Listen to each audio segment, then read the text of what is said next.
بسم الله الرحمن الرحيم. السلام عليكم ورحمة الله وبركاته. وبليانك يا شمرني أقسم إلمان أرمو قوتون كان بيا كيسا جرتني في على جرتن أكم جرتو بقى جراتن بقى جرتن التربي سوجين هاجراتو يقوم سيسا كيسا جرات داسنين جتشا إن شاء الله هر اللي فيديو هاروك أبديتين نفه يو ربين فدا وفيتين حيما إساتين نفلافسه waan tokko wajjin laaluuf deemna jechuudha inshaallah.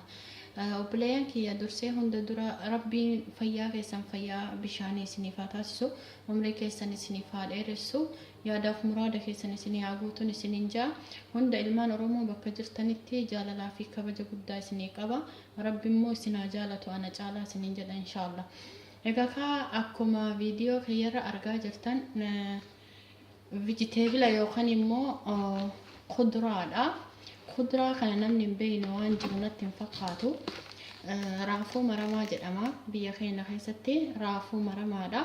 يو كان كفانا معرفاتين تقل قوم من جدما جتو رافو مرما جتو راكم دتو أفان انجليب فاتين كابج جدما اجا الرئيس وجين إلا الله جتو ربي نو حلافزو وبلين كيا نما ميكت فايدة رافو مرما خنا بيخا مي هندك هنا خدران بينوس هاجرانو كم بينس أرأى وانا جايبا وجه الله إن شاء الله رافو مرما كبي خينا تتي الرجالا يوكا هركي جالو كايتبيكو تكاو صلاة نياتشورا تكاو مو إتو دليني نياتشورا جاتشورا كانان ألتي فايدا براوان قبنو تنفقاتو جاتشورا بيا خينا خيستي رافو مرمان منرالا هدوف كيسا قبا fakkeenyaaf kan akka vitamin C, vitamin K of keessaa qaba jechuudha. Akkasumas immoo wantoota hedduudha wanti isa keessatti argamu. Namni keenya yookaan immoo baay'inaan namoonni maal inni wanti irra caalaa ni tuffata namoota tokko tokko yoo ta'an magaalaa keessa ta'e malee namni baadiyyaa keessa faayidaa isaa hedduminaan hin beeku jechuudha. Nyaanni kun nyaata foonii olitti faayidaa guddaa of keessaa qabu. Antioxidantii of keessaa hin qaba jechuudha. Kanaafi mineraalli isa keessa jiru waa hedduu fayyada. Isaan keessaa fakkeenyaaf dhukkuboota tokko tokko qaama keenya hubanirra fakkeenyaaf dhukkuba bo'uudha, dhukkuba garaa, fakkeenyaaf jilba waan akka duuda keenya dhukkuba tokko yeroo tokko nu dhukkuba sababni isaa maal akka ta'e kan hin beekne jechuudha. Akkasumas harka harma waan akka lapheedha. Callisnee caba malee lafa dha'uu malee waan tokko malee wanta akkasii kan dhukkubu fakkeenyaaf jilba namoonni hedduun yeroo deeman jilba kana dhukkubbii jilbaa kana himatanii akkasuma dubartoonni harki caalu duuda himatu jechuudha. Sababa hojiitiin isaa ta'u wantoota tokkootiin wanti kun hedduminaan jira. Mataan bo'uunis akkasumatti baay'inaan jira jechuudha. Kana akkamitti fayyadamnaa akkamitti fayyadaa nyaachuu garaatti gadi nyaachuun osoo hin taane alumaanu qaama keenya kanatti haguuguudhaan hanga tokko dhukkuba yeroo saniif laaffisuu ni dandeenya jechuudha. Haa ta'uutii hedduminaan raafuu maramaa osoo dheedhii isaa nyaannee baay'ee gaariidha jechuudha. Maaliif mineraalli achi keessa jiru sun jabina lafee keenyatiif qaama keenyatiif dhiiga keenyaaf fakkeenya namoonni hir'ina dhiigaa aniimiyaa qabaniif baay'isee barbaachisaadha jechuudha. Kanaaf heddummeessinee kuduraa wayita nyaannu bilcheessurra osoo hin bilcheessin osoo nyaanne baay'ee namatti tola jechuudha. Fakkeenyaaf wanti odoon bilcheessin hin nyaanne waan akka dinnichaati isa xiqqooma bilcheessuu qabna jechuudha. Kanaan alatti wanti jiru hundisaatu osoo dheedhiin isaa yookaan immoo xiqqoomesii bilcheessanii nyaanne baay'ee faayidaa guddaa nuu kenna jechuudha. Mee akkamitti fayyadamna kan jennu fakkeenyaaf namoonni tokko akkuma isiniin jedhe dhukkubbii garaa harma namni baay'inaan dubartoonni ta'in harmi dhukkubbii fakkeenyaaf dhukkuba kaanseriitiif yeroo baay'ee saaxilamna nuti dubartoonni jechuudha. Dhukkuba kaanserii kana immoo haala salphaa ta'een mana keenya teennee yaalamuu ni dandeenya jechuudha. Isuma kanaanuu baala isaa kanaan jechuudha. For example amma baala kana akkanattiin irraa baasa harka yookaan immoo miila yookaan duuda yookaan immoo garaana dhukkuba haa jedhu baala isaa kana akkanattiin irraa baasee amma baala kana maaliin gochuudha wal qixxeessee fakkeenyaaf amma haguugii harmaa haga'u fakkeenyaaf kuni harmaaf gahaadha. Bismillah. Amma kuni harma kiyya guutuu uffisa jechuudha. Akkanumatti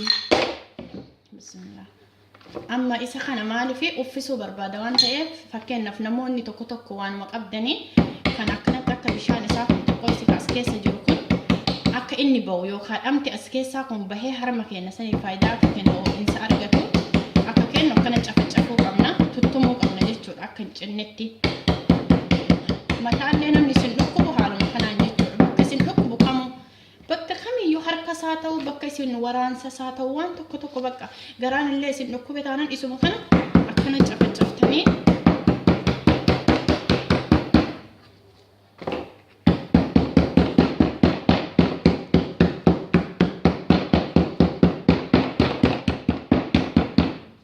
haala kana amma bishaan dhamti isa keessaa bahu kun akkana jira amma harka na dhukkuba haa ta'u fakkeenyaaf harka kiyya kana hin dhukkuba yoo jedhe akkam godhaa fakkeenyaaf isin fooxaallee haa ta'u kiliiniksii yookaan immoo mana diilas haa ta'u akkanatti waan akkanaa kana qopheessitanii as gubbaa keettan jechuudha fakkeenyaaf bakka feetanitti godhachuufillee haa ta'u jechuudha bakka isin dhukkubu mataallee haa ta'u mataallee isin dhukkube haaluma kana nama harka na dhukkuba yoo ta'e yookaan immoo qiiqqee jedhama akka afaan arsiititti loqoda arsiititti qiiqqee jedhama harka kana nama dhukkubu tokko jira yoon fi inni akkasitti kana dhukkubu ta'e yookaan waan akkasii na qunname akkanattiin itti mara jechuudha daqiiqaa muraasaaf yookaan sa'a lamaaf baay'inaan sa'a lamaaf wayya akka huccuun yookaan immoo kiliiniksiin kun narraa hin baaneef wayinillee deebi'ee irra maruu hin danda'a jechuudha hanga dhamti isaa sun itti gadi bahutti jechuudha bakka kanatti yoo mataallee nu dhukkube akkanatti irratti huccuu wayiitiin dachaafnee fooxa isaa ta'u mataa keenya san yookaan kallacha keenya irratti akkanatti qabuu qabna jechuudha sa'a tokkoof yookaan immoo hidhata wanta akka shaashiidhaanii akkanatti irratti dhuqamna mataa keenya namoonni mataan isin dhukkubu baay'inaan mee isa kan akkanatti cafacafaati ofitti hidhaati sa'a lamaaf irra tursiisa sanbooda irraa baasaati ilaalamee waan inni ta'u jechuun maal akka mallattoo maal akka isinitti dhaga'amu jechuudha kanaaf raafuu maramaan faayidaalee hedduu of keessaa qaba hundi keenyayyuu akka fayyadamuu qabdanii isiniin ja'a dhamti isaa akka jiruun asitti gadi tara jechuudha harka kiyya kana fakkeenyaaf amma asirratti bishaaniin qaba bishaan kuni ka isaati jechuudha dhama isaati kanaaf raafuu maramaa heddummeessaa nyaachuu raafuu maramaa heddummeessaa yeroo mataan isin dhukkube yookaan garaan isin dhukkube iddoo isin dhukkube irra sanitti uffisuudhaaf yaala yeroo baay'ee fayyadamaa isiniin jedha nyaatatti illee sirriitti heddummeessaa vijiteebil waan ta'e yookaan kuduraa waan ta'e hundi isaatu heddummeessaa nyaachuu obboleeyyan keessattuu shamarran keenya akka biyya namaa keessatti hojiidhaan miidhamaa jirtan rakkoolee adda addaa isin mudataa jiran wallaahi sirriitti kuduraa kana nyaachuun isinirraa eegama fayyaan faayaa rabbi fayyaa isinii haa kennu waan mana keenya jirurraa fayyadamuun baay'ee waan gaariidha maaliif baasii tokko malee baasnus baasii salphaadhaan mana keenyatti yaalamna jechuudha mana yaalaa deemne maallaqa guddaa baasne wanti argannu sun hedduu salphaa yookaan waan faayidaa hin nuuf hin kennine ta'uu danda'a waan ta'eef obboleeyyan kiyya akkanatti mana keessatti teettanii akka of yaaltan jaalalaa fi kabajaan isin gaafadha naaf jiraadha bakka jirtanitti rabbi fayyaa guutuu isin haa kennu isiniin jedha assalaamu alaykum wa rahmatullaahi wa barakaatuhu fi amaanillah